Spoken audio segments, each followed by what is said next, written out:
E a partir do verso 11, Lucas 15, 11.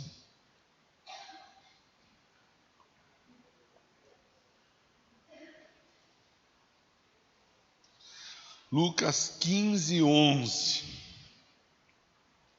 Deus tenha misericórdia da minha vida, me usa do jeito que o Senhor entender que seja a melhor forma de me usar. Abençoa cada irmão, cada irmã, que a Tua palavra alcance o nosso coração, a nossa necessidade nessa manhã, em nome de Jesus. Diga amém. Amém. Jesus continuou, Lucas 15, 11, olha lá. Jesus continuou, um homem tinha 2 filhos. O mais novo disse ao seu pai: Pai, eu quero a minha parte da herança.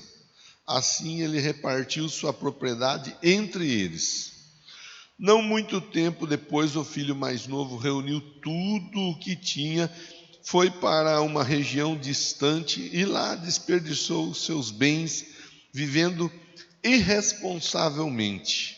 Depois de ter gasto tudo, houve uma grande fome em toda aquela região e ele começou a passar necessidade. Por isso foi empregar-se com um dos cidadãos daquela região, que o mandou para seu campo a fim de cuidar de porcos. Ele desejava encher o estômago com as vagens da alfarrobeira que os porcos comiam, mas ninguém lhe dava nada. Caindo em si, ele disse: Quantos empregados de meu pai têm comida de sobra e eu aqui, morrendo de fome? Eu me porei a caminho e voltarei para meu pai, e lhe direi: Pai, pequei contra o céu e contra ti, não sou mais digno de ser chamado teu filho. Trata-me como um dos teus empregados. A seguir levantou-se e foi para seu pai. Estando ainda longe, seu pai o viu e, cheio de compaixão, correu para seu filho, o abraçou e beijou. O filho lhe disse: Pai, pequei contra o céu, contra ti, não sou mais digno de ser chamado teu filho. Mas o pai disse aos seus servos: Depressa, tragam a melhor roupa, vistam nele, coloquem um anel em seu dedo, calçados em seus pés, tragam um novilho gordo, matem-no, vamos fazer uma festa, comemorar, pois este meu filho estava morto, voltou à vida, estava perdido, foi achado, e começaram a festejar. Graças a Deus, uma linda história do Novo Testamento. Uma história que, se a intenção fosse pensar de maneira alongada nessa história, nós poderíamos conversar a respeito do filho mais novo, que é sobre quem nós vamos falar hoje. Nós poderíamos falar do filho mais velho, que fica chateadinho, nervosinho, emburradinho em casa, e se magoa quando o irmão dele volta para casa e o pai o abraça e faz festa para ele.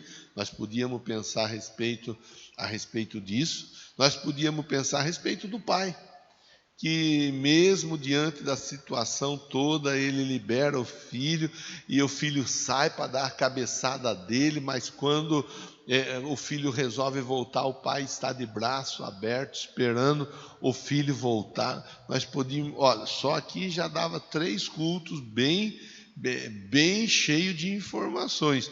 Nós podíamos falar a respeito da família, né, da família, aí falar usando as três pessoas para pensarmos sobre uma família.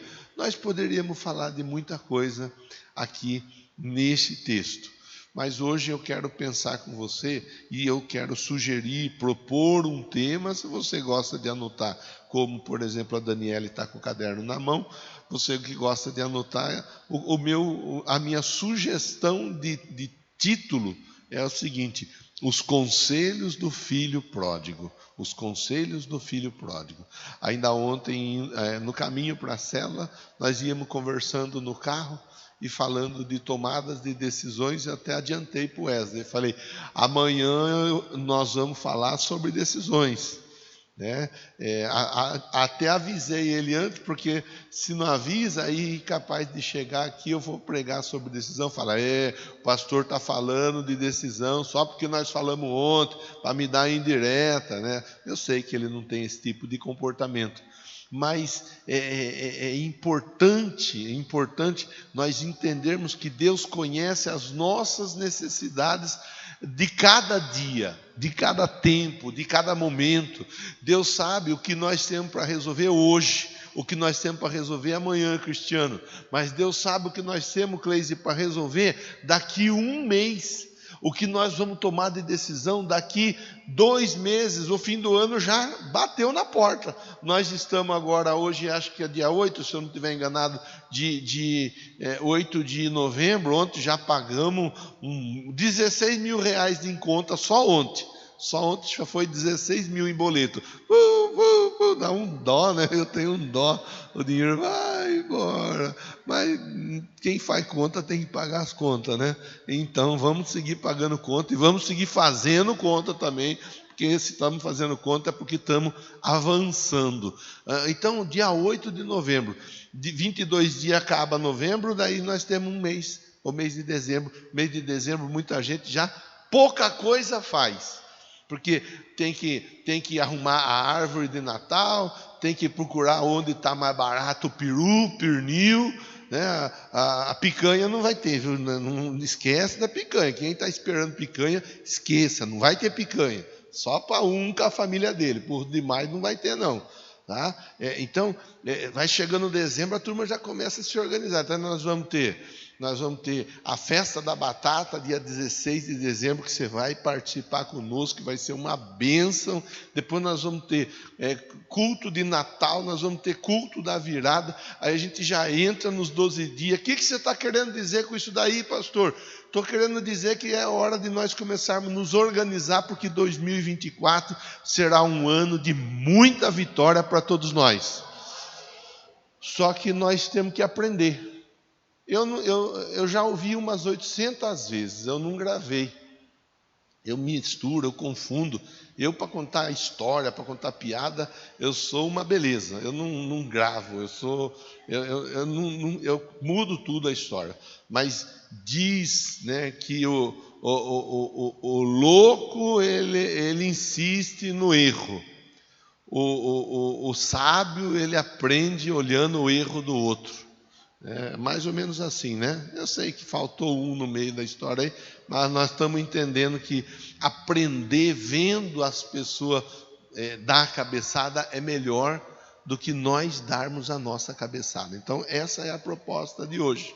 A história conta de um pai que era bem-sucedido, que tinha profissionais a serviço dele, tinha uma vida estruturada financeiramente falando. Dentro do contexto da família, nós podemos fazer uma avaliação melhor, se quisermos, mas numa outra ocasião, hoje não é a ideia disso. Mas nós vemos um pai que tem 2 filhos, pelo menos a Bíblia fala dos 2 filhos, e entre os 2 filhos, o mais novo chega para o pai e fala: pai, eu quero a minha parte da herança, eu não quero a parte do meu irmão, quero a minha parte. O senhor me dá a minha parte e está tudo certo. Aí a Bíblia diz que o pai vai e dá a parte dele, do menino mais novo, do rapaz mais novo, e dá a parte dele. E o rapaz, tomando a parte dele, ele se organiza, ele se prepara, e algum tempo depois, pouco tempo depois, ele vai embora da casa. Ele cai fora. Ele deixa o pai, ele deixa a mãe, ele deixa o irmão, ele deixa a estrutura da casa que ele tinha para viver, ele deixa a tranquilidade, a segurança, a proteção que ele tinha ali debaixo do bigode do pai, e ele resolve viver a vida sozinho. No meio do caminho, a Bíblia diz que ele vai e ele gasta, o que ele tem, ele gasta. E ele gasta. Tem tradução que fala dissolutamente, essa tradução que nós usamos diz irresponsavelmente. Ele gasta. Não vamos nem nos preocupar com o que ele gastou. Vamos só entender que ele gastou tudo que ele tinha. e ele gasta tudo que ele tinha, e aí a Bíblia diz que em um determinado momento, verso 14 mais precisamente, vai falar assim, houve uma grande fome naquela região. Quer dizer, houve uma grande fome. Ainda ontem eu conversava com uma pessoa que me dizia, pastor, tempo da vaca magra, porque tem o tempo da vaca gorda, né? O tempo da fartura, o tempo da bonança, mas tem o tempo da vaca magra. Então nós precisamos entender os tempos e aprender a fazer uso dos tempos, ou nos colocarmos dentro de cada tempo da maneira mais sábia possível. Houve o tempo da fome, e quando o tempo da fome chegou, aquele rapaz, ele não estava preparado para o tempo da fome. O dinheiro que ele tinha, ele gastou o dinheiro no tempo da fome, e agora ele começa a padecer necessidade. Vai apertando, a necessidade ela vai espremendo ele de um jeito que ele vai até um rapaz da região onde ele estava, e ele pede serviço para o rapaz. O rapaz dá serviço para ele, vem trabalhar aqui comigo, vamos embora. Serviço tem, não vou garantir que eu vou dar um salário bom, mas o serviço eu vou te dar. E ele vai trabalhar, só que parece que o trabalho dele não estava rendendo muito, porque ele estava com vontade, a fome dele era tanto que ele queria comer a comida que era dada para os porcos. Mesmo ele trabalhando agora nessa situação que ele se encontrava, ele está desejando comer comida dos porcos. E em um dado momento ele põe a mão na cabeça, ele fala, quer saber de uma coisa? Eu estou aqui querendo comer comida de porco, passando esse perrengue, vida cruel, vida amargurada que eu estou sofrendo, que eu estou vivendo aqui. Eu vou voltar para a casa do meu pai. Na casa do meu pai, pelo menos lá, até os trabalhadores do meu pai têm o que comer. É melhor eu voltar. E ele volta. E quando ele volta, ele encontra o pai de braços abertos esperando ele. O pai abraça, o pai faz festa, o pai chama os servos e fala, prepara um churrasco, hoje tem um churrasco, e nós vamos fazer festa, porque o meu filho estava morto, mas agora ele voltou a viver. Meu filho estava perdido, mas agora ele foi achado. E assim a Bíblia traz para nós um aprendizado nessa manhã. E é sobre isso que nós vamos falar. Os conselhos do filho pródigo. Os conselhos do filho pródigo. O filho pede a parte dele e vai. Mas ele volta.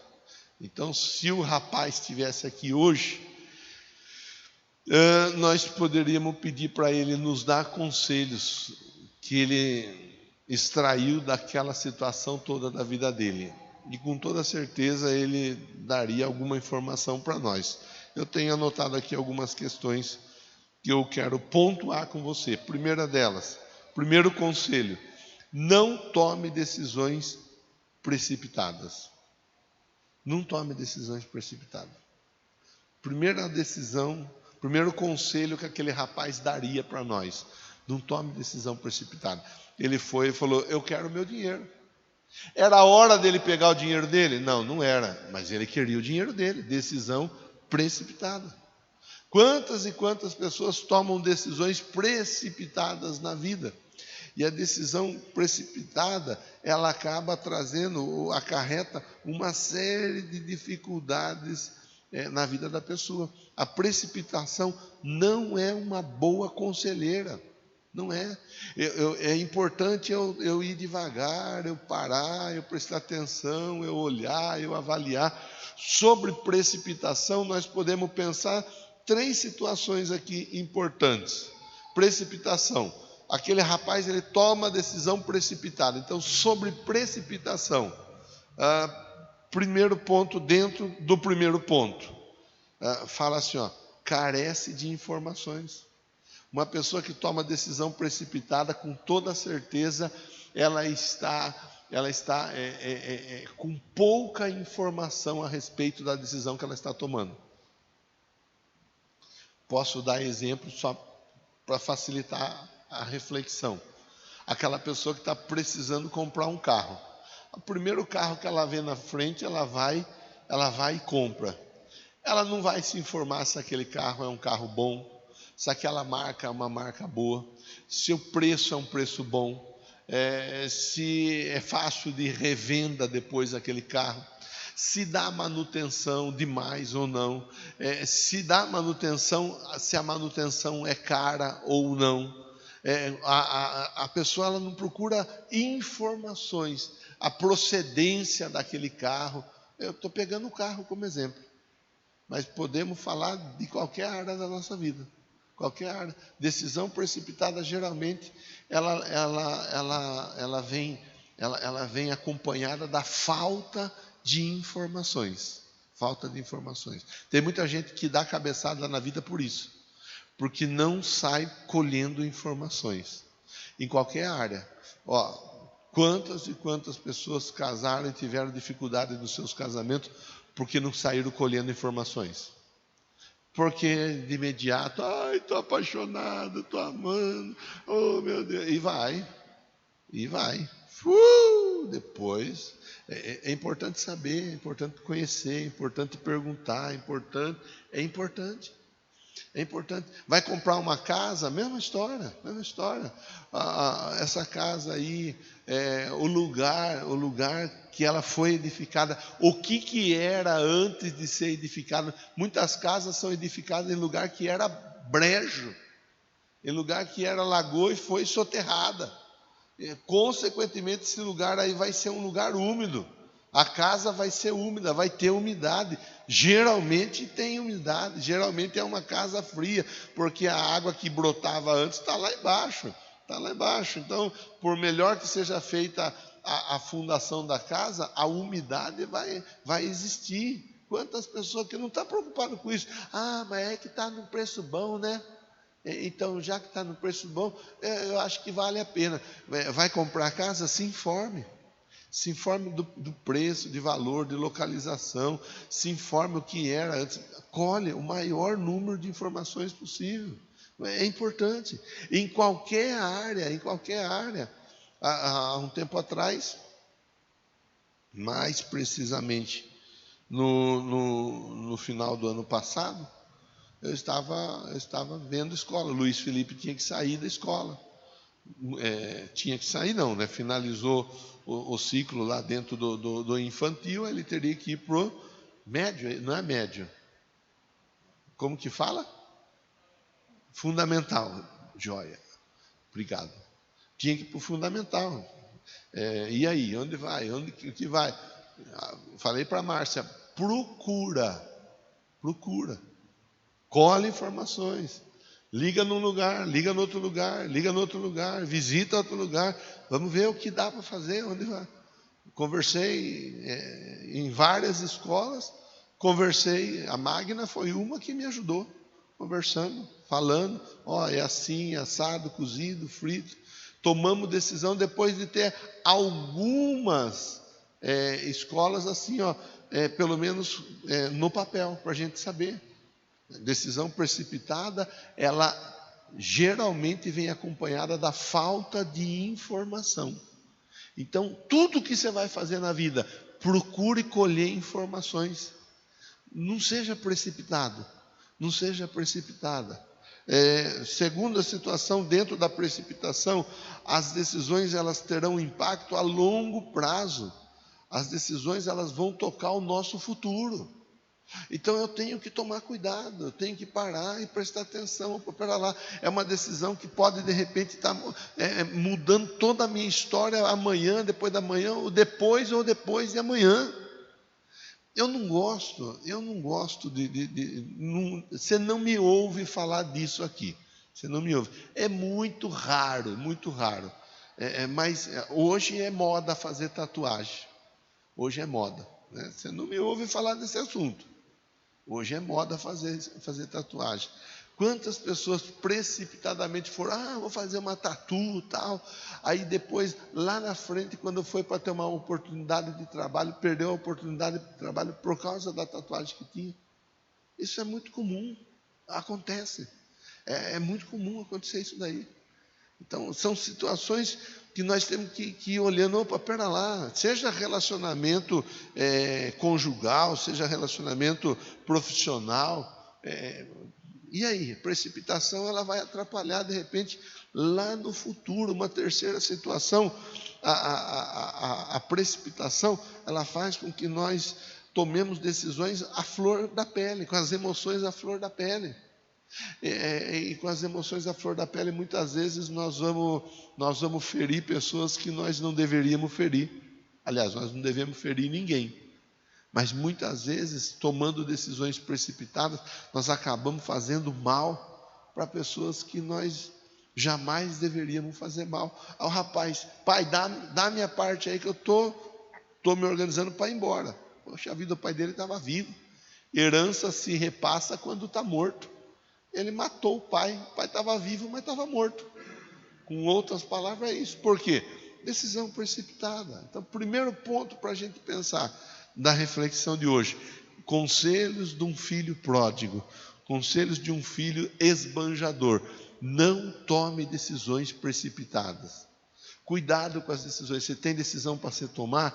Veja bem qual a decisão que você vai tomar, entenda a decisão, não tome decisão baseado nas emoções, tome as decisões sabendo que elas acarretarão um futuro todo, tome decisões baseado em muitas informações a respeito daquilo que você está buscando, querendo, desejando. Segundo ponto, segundo conselho: cuidado para não fazer a coisa certa de maneira errada.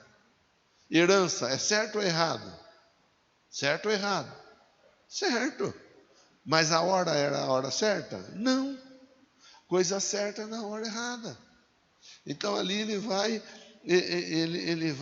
toma uma decisão baseado em algo que era certo, mas do jeito errado.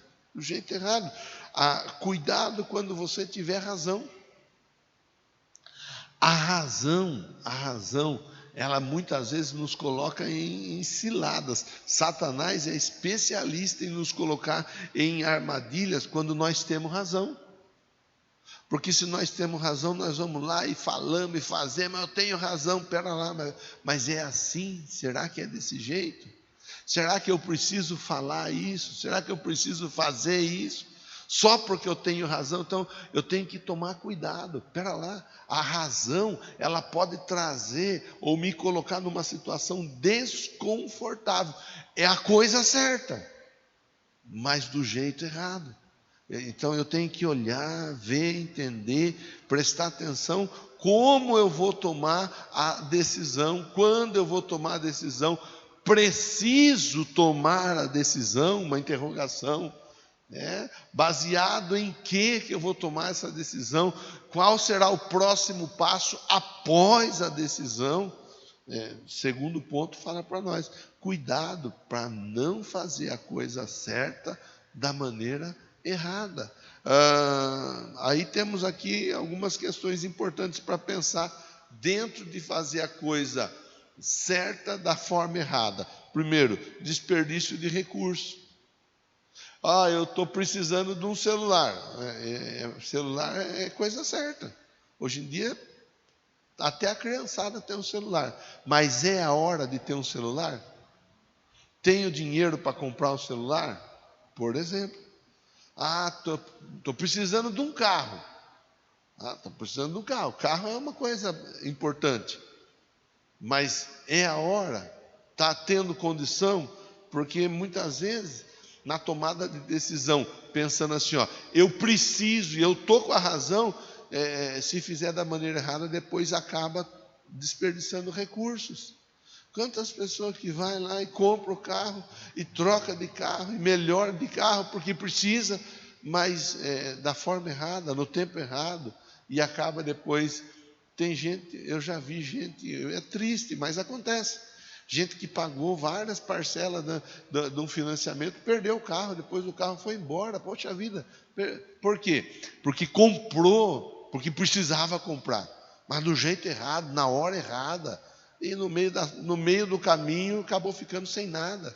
Quantas pessoas que vão assim, desse jeito, né? A coisa certa, mas do jeito errado, da maneira errada. É importante a gente parar para pensar, opa, para lá, eu estou precisando disso, estou precisando daquilo outro, estou precisando de mais não sei o quê, mas eu estou podendo, chegando final de ano eu já falei agora há pouco, a turma se organiza, se programa, se prepara, vamos para a praia, vamos para a neve, vamos para algum lugar, vamos, nem que seja para a praça. Descansar, viajar, passear é bom? Sim ou não? Mas eu preciso ver se eu tenho dinheiro. Eu preciso ver se eu não vou comprometer depois todo um orçamento que estaria voltado para determinadas situações. Ah, meu filho, minha filha, meu neto, minha neta, está fazendo aniversário, eu preciso fazer uma festa de aniversário, comemorar mais um ano de vida, é certo. Mas às vezes a pessoa faz uma coisa que é certa, mas do jeito errado. Gasta maior grana, gasta muito dinheiro, fica depois lá endividado. Mas por quê? Para quê? Decisão tomada de maneira errada, ainda que a pessoa tivesse a razão, ainda que fosse importante. Você está entendendo, sim ou não? Está ficando clara a conversa? Eu estou falando meio rápido, porque é muito complexo, tem muita coisa para a gente pensar, mas eu estou me esforçando para ser o mais claro possível. Muitas coisas são necessárias na nossa vida, no dia a dia, mas nós temos que ver de não fazermos da maneira errada. Cansei de ouvir gente falar assim, eu já cansei de ouvir gente falar, eu tenho que casar, porque eu não quero ficar patia, né? Aí, tá bom, casar é certo. Aí a pessoa vai e arruma qualquer coisa. Tá certo. É assim que funciona, não é desse jeito. Não pode ser desse jeito. Então, desperdício de recursos, experiências dolorosas. Olha o rapaz lá, sofrendo, passando fome, querendo comer comida de porco. Quando a decisão ela é tomada da maneira errada, mesmo que a pessoa tenha razão, ela acaba sofrendo, ela acaba experimentando o amargo da situação. Eu vejo, eu converso, muitas vezes eu aconselho pessoas que geralmente vão por esse caminho aqui. Pastor, eu canso de ouvir pessoa dizer assim, eu também sou filho de Deus. Eu acho engraçado que na hora da pessoa se comportar como filho, não se comporta. O filho, ele obedece. O filho, ele honra o pai. Pelo menos está na Bíblia isso daí. Honra pai, honra mãe. Obedeça ao pai, ele não obedece, ele não se comporta como filho. Mas daí quando ele quer alguma coisa, ele fala, eu sou filho, eu tenho direito. Pera lá, experiência dolorosa. E uma terceira situação ainda, dentro desse segundo ponto, que é ter razão, mas fazer da maneira errada, é o atraso. A pessoa tem que recomeçar. Ele voltou para casa. No meio do caminho ele volta. Então, pai, estou aí, voltando. Pequei contra o céu, pequei contra o Senhor. Não sou digno de ser chamado seu filho. Estou aí, estou recomeçando. Vai, recomeça. Perdeu tempo. Se tivesse parado, pensado, olhado toda a história, trabalhado de uma maneira a fazer da forma diferente, com toda certeza, ele não teria perdido tempo. Tem muita gente perdendo tempo, tem muita gente perdendo dinheiro, por quê? Porque tem razão no que quer, mas faz da maneira errada. Terceiro ponto para a nossa reflexão. Não espere a crise chegar para descobrir o que de fato é importante. Não espere, não espere. Conta a história, conta a história. E essa história, ela é uma história verdadeira. Que uma moça casada, reclamava de tudo do marido. Marido bagunceiro, marido não sei o que lá, marido não sei o que tem, marido, só reclamava do rapaz. Aí teve um dia, e é uma história verdadeira que eu estou contando. Lógico que eu não vou falar onde, não vou falar quando, não vou falar como, não vou dar detalhes, mas é verdadeiro que eu estou contando. Chegou um dia, o rapaz chegou lá, ele bagunçou tudo o quarto, bagunçou tudo, estava tudo bagunçado, do jeito que ele costumava viver a vida dele. E a moça toda braba, toda nervosa, ela pegou e falou: junte suas coisas tudo aí, pode ir embora daqui. Sabe o que ele fez? Ele pegou as coisas dele, ele foi embora. Aí ela ficou chorando porque ele foi embora. Foi procurar um pastor de uma das nossas igrejas em alguma parte do Brasil. Ai, pastor, eu falei para ele ir embora, ele foi embora, e agora o que eu faço? Então, agora que alguém vai querer ele, alguém vai abraçar ele, pode ter certeza disso. Quer dizer, não espere a crise chegar para descobrir o que de fato é importante. A gente tem que entender algumas coisas importantes na nossa vida. A pessoa que é casada, casou, está casado, alguma coisa não está legal, então trabalha para ficar legal. Mas o seu marido, irmã, ele é importante para você. O seu marido, ele é importante na sua vida. Irmão, sua esposa é importante na sua vida. Ela é importante. Pai, mãe, seu filho, sua filha, são importantes na sua vida. Filho, filha, seus pais são importantes na sua vida. Eu não sei se você teve a oportunidade de conviver com seus avós. Eu era bem criança, a minha nona veio a falecer. Então, pouco eu convivi com meu avô, pouco eu convivi com a minha nona. Meu avô era pai do meu pai, minha nona, mãe da minha mãe. Pouco eu convivi com eles. Hoje eu gostaria, puxa vida, como eu gostaria de ter, mas não tive essa oportunidade. As pessoas, elas têm a oportunidade de estar com o avô, de estar com a avó, não dá moral nenhuma para o avô, não dá moral nenhuma para a avó. Tem a oportunidade de estar com o pai, tem a oportunidade de estar com a mãe, não cuida do pai, não cuida da mãe.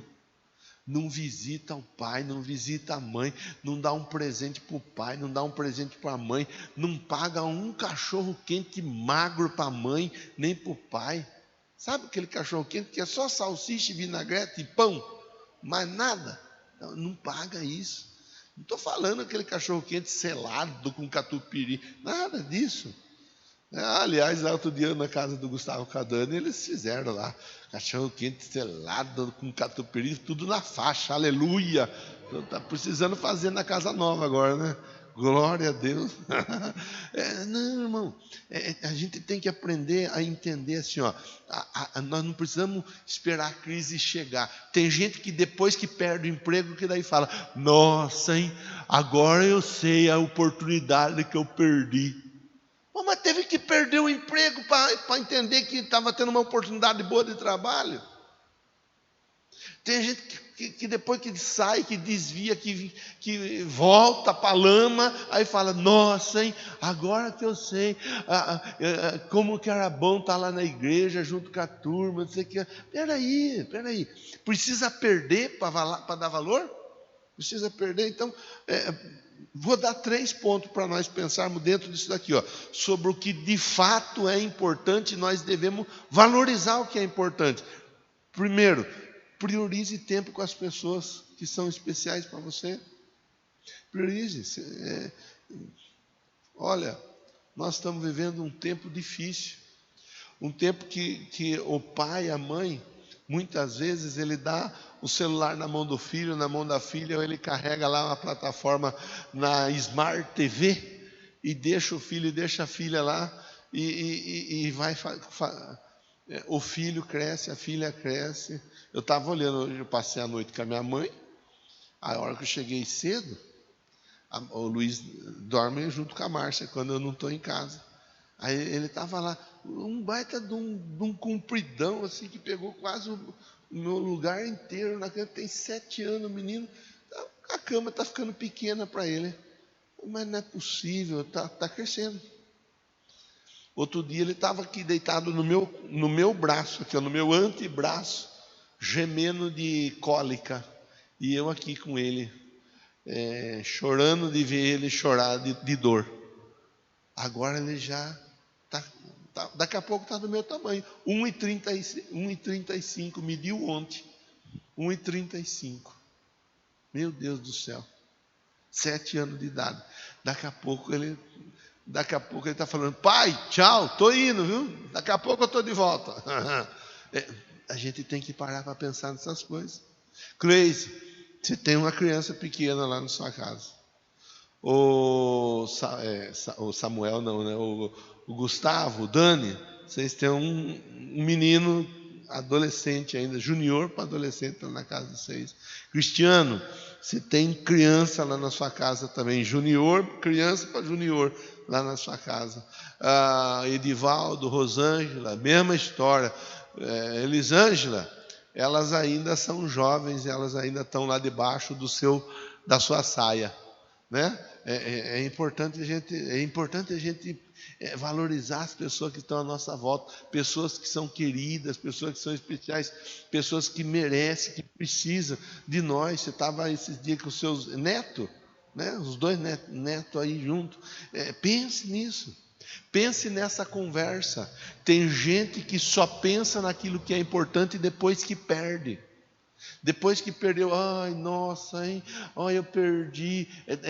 Sabe, eu não sei você, eu posso falar por mim. Não vou doutrinar, mas eu posso falar o que eu sinto. Eu sinto raiva quando eu vou num velório e eu sei que a pessoa não fazia nada para a pessoa enquanto ela estava viva. Aí no velório fica lá no caixão. Me perdoa, se eu pudesse voltar atrás. Não dá para voltar atrás. Morreu, morreu. Vai derrubar o caixão, ainda vai dar trabalho, tem que arrumar as flores tudo de novo aí.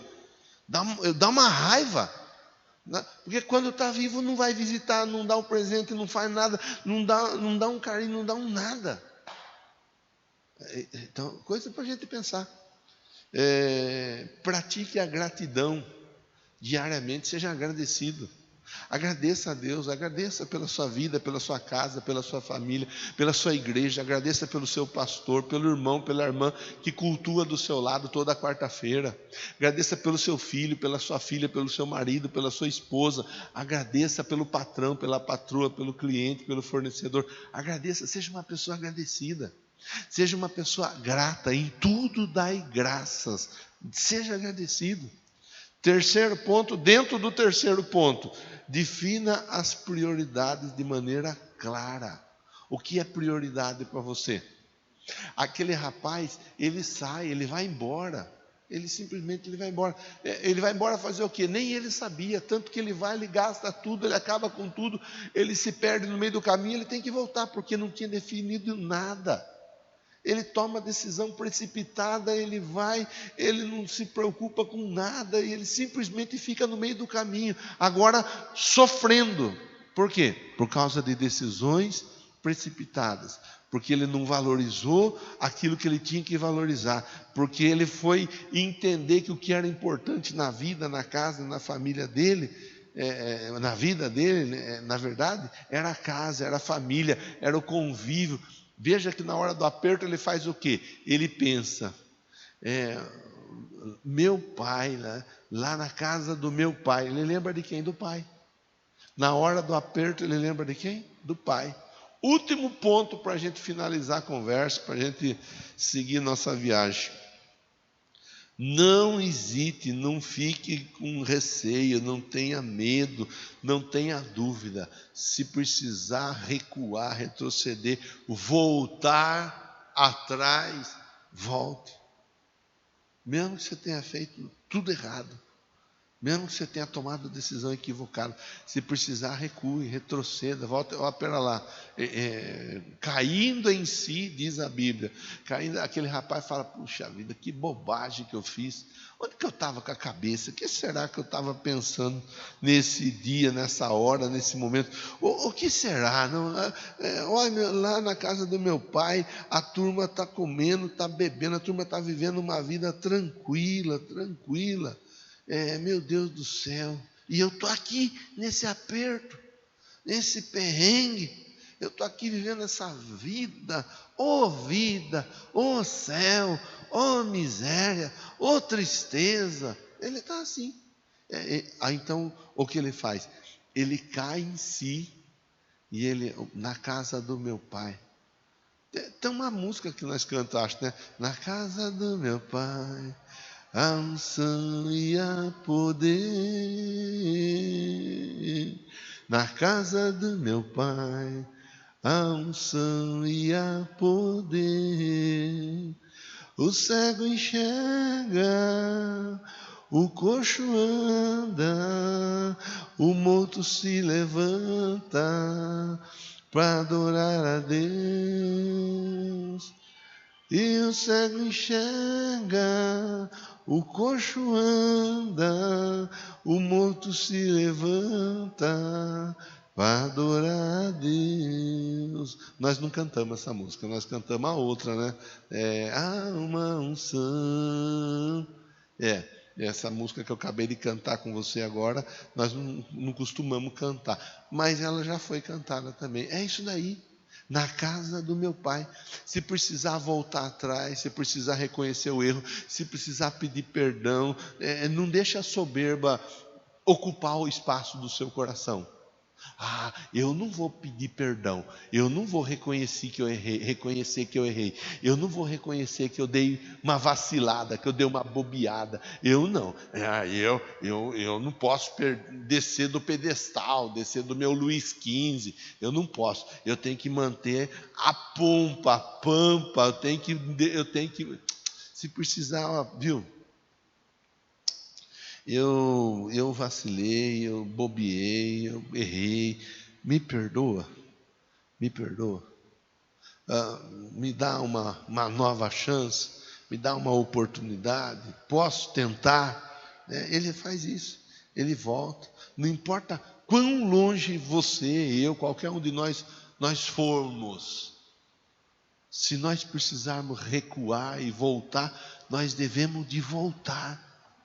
A história conta isso para nós. Nós estamos contando e pensando sobre a vida de um rapaz conhecido como Pródigo. Qual era o nome dele? Pródigo, é o que ele era. Eu não falo o nome dele. Nem o nome dele não está na Bíblia.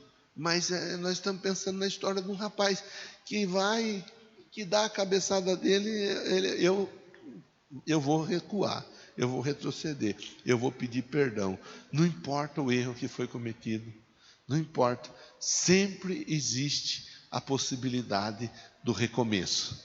E esse rapaz é uma boa oportunidade para nós pensarmos sobre recomeços. Vamos ficar em pé?